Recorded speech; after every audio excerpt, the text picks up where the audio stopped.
আশেপাশে কি গান হচ্ছে? কি সব গান বলো তো? গাইস অনেক সুন্দর একটা জায়গায় আসলি একটা কালো ছেলেকে নিয়ে। আমি কালো?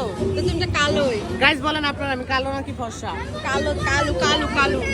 আচ্ছা কেন তুমি আমার পিছে পিছে লাগো? আচ্ছা কোনো তুমি জায়গায় এখানে গেলে কোথায় আসছো আগে সেটা পরিচয় দাও। এটা হচ্ছে আমি চলে আসছি মধুবনে। মধুবন হচ্ছে সিটি।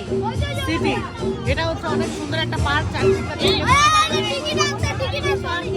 এই জায়গাটা কতটা সুন্দর পার্কটা দেখলে বুঝতে পারবেন। তো আমরা এখানে এসেছি আর কি, আর খুব ভালো একটা টাইম কাটানোর জন্য আসছি। আমরা অনেক মজা করতেছি। কি কি খাইছি বলো তো?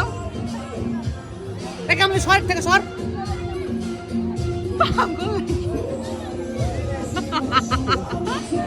এমনি একটু খারাপ ব্যবহার করলাম। তুই একটা চাকে চা রেফ রেফ রেফ। আচ্ছা তুমি এত বাচালের মতো করো কেন? যে কোনো জায়গায় যাইতে লাগলে? হ্যাঁ হট লুক নাও তো। গাইস দেখুন কতটা খারাপ এই লোকটা। আপনাকে অনেক বেশি সুন্দর লাগতেছে। গন্ধ লাগতেছে কিসের? কি জানি পাত দিছো? ছি তুমি দিছো। না হয় বাদামের গন্ধ আসতেছে। তুমি দিছো আমি না।